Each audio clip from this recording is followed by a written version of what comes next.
In this quiet moment, let your heart rest in the gentle presence of God. Before we pray, let us slow down just enough to remember that prayer is not only the sound of our voices rising toward heaven, but also the stillness of a listening heart, receiving what God has already spoken. So often we rush into prayer carrying 1,000 thoughts, a tight chest, a restless mind, and a burdened soul. Yet the Lord, in His tenderness, invites us first to be grounded in His Word, because Scripture is where His truth steadies us, where His promises correct our fear, and where His peace begins to settle over us like a soft covering. Take a gentle breath in, and as you exhale, release the pressure. You have been wearing pressure to figure everything out, pressure to hold it together, pressure to be strong in your own strength. Beloved, you are not required to carry today alone or before it arrives. You are invited into the presence of the God who already knows, already sees, already holds your life. Now, let us listen to a passage rich with encouragement and guidance. Philippians 4:67. Be anxious for nothing, but in everything by prayer and supplication, with thanksgiving, let your requests be made known to God, and the peace of God, which surpasses all understanding, will guard your hearts and minds through Christ Jesus. Let these words sink in not as a gentle suggestion, but as a loving call to action from a Father who knows how easily anxiety can take root in the human heart. Perhaps you are worried about something right now. Maybe it is a relationship that feels uncertain. Maybe it is your health, your work, your finances, or the future that seems unclear. Maybe it is a private burden you haven't told anyone about, something you carry quietly while the world expects you to smile and move forward. God sees it, and His Word does not shame you for feeling the weight. It shows you where to take it. Be anxious for nothing. This does not mean you will never feel concern. It means you do not have to let concern become your home. Anxiety does not have to settle down and build a fortress in your mind. Instead, Scripture gives you a holy exchange. In everything, read detail. Every fear, every question, bring it to God by prayer and supplication. Talk to Him openly, honestly, without pretending. Tell Him what is heavy. Tell Him what is frightening. Tell Him what you need. Tell Him what you hope for. You are not interrupting God when you pray. You are returning to the one who loves you. But the passage does not stop at pray. It says with thanksgiving. It does not collapse when life becomes complicated. It is the kind of peace that surpasses all understanding, meaning it cannot be fully explained by human logic, because it is not produced by human control. It is produced by the presence of Christ. And Scripture says this peace will guard your heart and mind. Picture that for a moment. Not a peace that visits for a few minutes and then disappears. Not a peace you must earn by being strong enough, but a peace that stands watch like a fortress around your inner life, protecting your thoughts from spiraling, protecting your heart from drowning in fear, protecting you from the chaos that tries to enter through worry. Through Christ Jesus. Beloved, this is where your safety truly begins, not in the certainty of outcomes, but in the nearness of the Savior. When you bring your request to God, when you pray with thanksgiving, you are not just doing a spiritual habit. You are stepping into an exchange. You give Him your anxiety, and He gives you His peace. You release what you were never meant to carry, and you receive what only God can provide. So, as we prepare to continue, let your heart be honest before Him. If you feel anxious, you can say so. If you feel tired, you can admit it. If you feel overwhelmed, you can bring it. You do not have to clean yourself up to come to God. You come as you are, and His peace meets you there. And even now, in this quiet moment, the Lord is already working gently, shifting your focus, softly strengthening your spirit, and preparing your heart to connect with Him more deeply. As you remain in this quiet place with God, let His peace do more than calm your emotions. Let it begin to renew your understanding. Because many times, what exhausts you is not only what you are facing, but what you think it means. When the pressure increases, the heart begins to whisper questions that feel sharp and heavy. Why is this happening? Why now? Why does it feel like I'm being stretched so far? Beloved, God is not offended by your questions. He knows your weakness. He knows your limits. He knows the places in you that tremble. And yet, again and again, Scripture reveals something tender and steady. Trials are not proof that God has stepped away. Sometimes, trials are the very place where God draws nearer, where He trains your heart to trust, where He refines your faith, where He teaches you to lean on His promises instead of your own strength. David understood this truth deeply, and he spoke it with a kind of holy clarity that can feel surprising at first. It is good for me that I have been afflicted, that I may learn your statutes. Psalm 119:71. At first glance, this sounds like a contradiction. Because affliction is painful, hardship is draining, struggle is not something we naturally call good. And God does not ask you to pretend that pain is pleasant. He does not ask you to smile through sorrow or deny the weight you feel. But David is not praising suffering for its own sake. He is confessing what God can do through it. He is saying, "In the places that pressed me, I learned you. In the seasons that humbled me, I heard your word more clearly. In the moments where I had no control, I discovered that you were still faithful." And beloved, there is a deep mercy in that. Because without difficulties, how would you truly know that God is your refuge and strength? Without weakness, how would you experience the power of His sustaining grace? Without seasons of need, how would you learn that He provides not as an idea, but as a living reality? This is why Scripture refuses to label your trials as meaningless. The trial may not be what you wanted, but God is able to use what you did not choose so that your faith becomes deeper, your spirit becomes steadier, and your life becomes more rooted in Him. This is also why James writes with a perspective that is not human, but heavenly. In James 1:24, he calls believers to consider it joy when they face trials, not because the trial itself is joyful, but because God is producing something lasting through it. James explains that testing produces perseverance, and perseverance leads you toward maturity and completeness. And yes, at first, this sounds almost impossible. Joy in trials. How can that be true when life is heavy? But James is inviting you to look beyond the moment. He is showing you that trials are not only something you endure, they can be something God uses to build you. Just as physical exercise strengthens the body over time, spiritual trials strengthen endurance in the soul. Perseverance is not born in comfort. It is formed in the fire. It is forged in the unseen decision to keep trusting when feelings are unstable, to keep praying when answers are delayed, to keep walking when the road is hard. And this is where your faith becomes real, not as a performance, but as a relationship. Beloved, every hardship you face has the potential to deepen your dependence on God. Not because God delights in your pain, but because God is committed to your formation. He is shaping you into someone who does not collapse when life shakes. Someone who can say, even with tears in their eyes, "The Lord is still good. The Lord is still with me. The Lord is still leading me."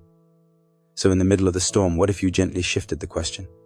Instead of only asking, "Why is this happening to me?" what if you also asked, "What is God teaching me through this?" That one question does not erase the pain, but it opens a door. It moves you from confusion to surrender. It moves you from despair to holy curiosity. It makes space for God's wisdom to rise where panic once ruled. And beloved, sometimes you will not see the purpose immediately. Sometimes you will only understand later. But even when you cannot see what God is doing, you can trust who God is. You can trust His nature. You can trust His heart. You can trust that the one who began a good work in you is faithful to carry it on. So take a moment now and bring your own trial before Him, not with shame, not with bitterness, not with panic, but with honesty. What are you walking through right now? Is it exhaustion that has lingered too long? Is it uncertainty that keeps your mind racing? Is it disappointment, grief, pressure, fear, or a waiting season that feels endless? Beloved, your struggle is not invisible to God. Your tears are not wasted. Your prayers whispered in the dark are not ignored. And even right here, God is able to use what feels like breaking to become building. He can use what feels like stripping to become strengthening. He can use what feels like delay to deepen trust, refine character, and anchor you in a faith that is not fragile. And as we continue, you will begin to see what Scripture shows again and again. God has always used trials to shape His people, not to destroy them, but to prepare them. And as you sit with that truth, Scripture gently reminds you, you are not the first to walk through a hard season, and you are not walking alone. God has always been faithful, not by removing every trial immediately, but by remaining present in the middle of it, and by using what felt like breaking to produce something deeper. Think of Joseph. Joseph did not choose betrayal. He did not choose to be sold by his own brothers. He did not choose the loneliness of slavery, the injustice of false accusations, or the silence of prison walls. There were seasons where Joseph could have concluded, "God must have forgotten me." Yet again and again, the truth stands quietly in the background. The Lord was with him. God was not absent in the pit. God was not absent in the prison. God was not absent in the waiting. He was preparing Joseph slowly, patiently, purposefully for a future Joseph could not yet see. And in time, the very road that looked like loss became the pathway through which God saved many lives. Beloved, Joseph's hardships were not wasted. They were woven into a greater plan. Not because hardship is easy, but because God is sovereign. Because God can take what was meant to harm you and turn it into a testimony of His mercy. Because God can use delay to develop endurance, and pressure to shape wisdom, and hidden seasons to prepare you for visible purpose. And then consider Job. Job's story confronts us with the mystery of suffering. He lost what most hearts fear, losing his wealth, his children, his health, his sense of stability. He questioned. He mourned. He wrestled. Yet even in his anguish, Job did not abandon God. He kept turning his face toward the Lord, even when his words were trembling. And in the end, Job gained not only restoration, but a deeper awareness of God's sovereignty and compassion, a deeper understanding that God's purposes can still be unfolding even when the moment feels dark. Job's story reminds us, even when pain is real, God is not careless. Even when answers are delayed, God is not absent. Even when you cannot see the whole picture, God has not stopped writing. And then there is Jesus. Jesus faced the ultimate trial, the cross. He endured rejection, injustice, humiliation, and suffering beyond what we can fully comprehend. Yet through his sacrifice came salvation, healing, reconciliation, and eternal hope. The cross looked like defeat, but it became the doorway to redemption. It stands as the clearest proof that God can bring life out of what seems dead, and beauty out of ashes, and glory out of what looks like loss. So what does this mean for you? It means your struggles are not meaningless. Every challenge, every tear, every quiet prayer whispered, when you felt alone, God sees it. And God can use it. When God allows trials, He is not punishing you, He is preparing you. He is teaching you to trust Him more deeply, to rely on His strength, and to grow into the person He has called you to be. Take a moment to reflect on your own story. Maybe you are in a storm right now. Or maybe you have survived storms you once thought would destroy you. Look back gently. How has God shown up for you, sometimes loudly, but often quietly? What have you learned about His heart in the places you would never have chosen? Sometimes, it is only with time that we realize God was working behind the scenes, arranging what we could not see, protecting what we did not even know was at risk, and strengthening us in ways we did not recognize until later. Beloved, these moments of struggle are not merely obstacles. They can be divine invitations to grow closer to God.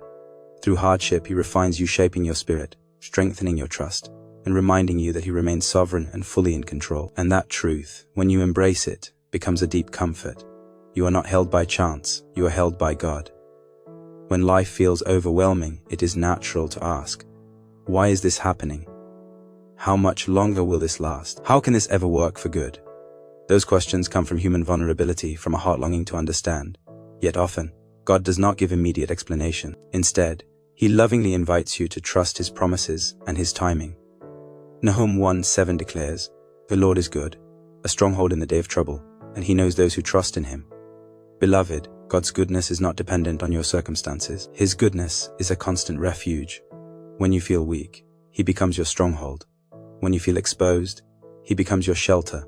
When you feel uncertain, He remains steady. And Psalm 5:22 tells you, "Cast your burden on the Lord, and He shall sustain you. He shall never permit the righteous to be moved." These are not just words on a page. They are lifelines for the weary. They are anchors for the anxious. They are a holy invitation to stop carrying what you were never meant to hold alone. And as you grow in faith, the Holy Spirit begins to transform your perspective.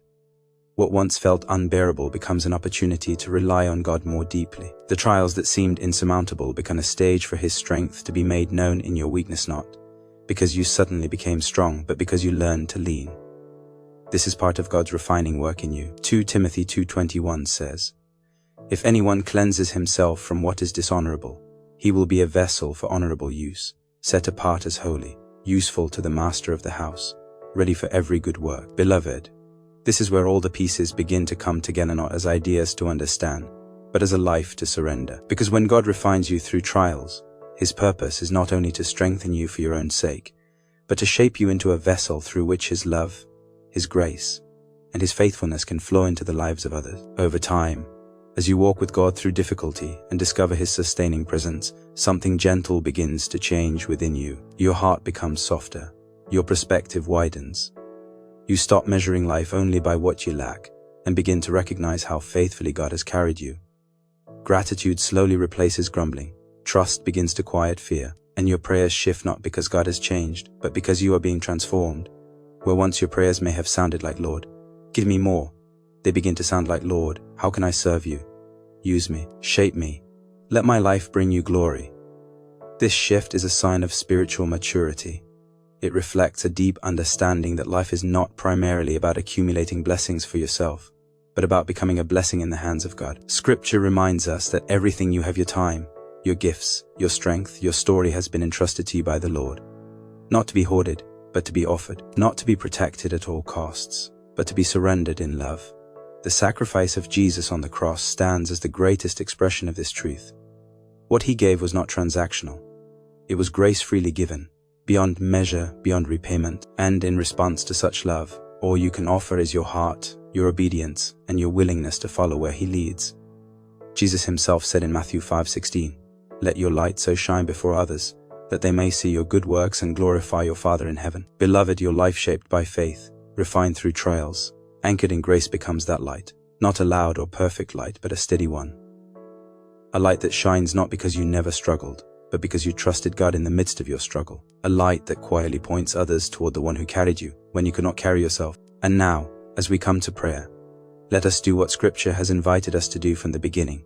Let us bring everything to God, not with guarded hearts or polished words, but with honesty, humility, and trust. When we pray, we are not simply talking into the air. We are entering the presence of the living God, one who holds the universe together and yet knows every detail of your life. Prayer is an act of faith. It is a declaration of dependence. It is a returning of what was never meant to rest on your shoulders alone. So let us turn our hearts toward him now. Heavenly Father, so often I have tried to carry burdens that are too heavy for me. I have clung to worries, attempted to solve problems in my own strength, and held tightly to things I was never meant to control. Yet, you remain my refuge and my strength, a very present help in trouble. Today, I choose to cast my burdens on you, trusting that you will sustain me. Thank you for using my struggles to draw me closer to you.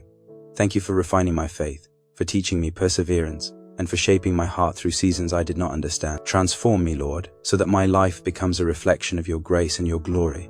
Use me as a vessel for your purposes.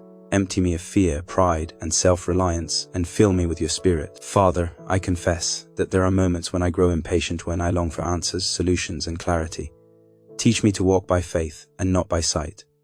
Help me to trust your timing, knowing that your plans are higher and better than my own. You see the whole picture when I see only fragments. Strengthen my heart to believe that you are working all things together for my good. I bring before you every area of my life that feels heavy, strained relationships, the unanswered prayers, the private battles, and the waiting seasons.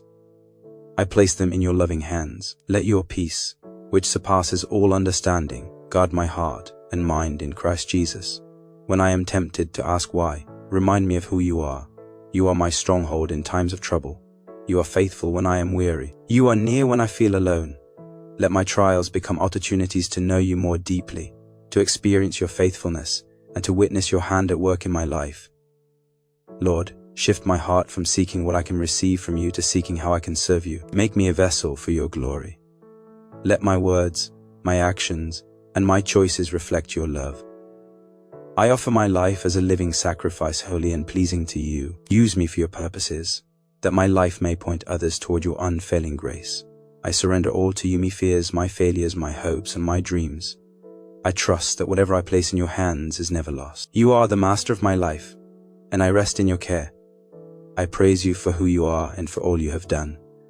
To you be all glory, honor, and praise now and forever. In the precious name of Jesus Christ I pray. Amen. If this prayer has touched your heart, take a moment to type Amen as an expression of faith. And if you carry a special need or a burden you would like prayer for, feel free to share it. It would be an honor to pray with you. May the grace and peace of our Lord Jesus Christ be with you always.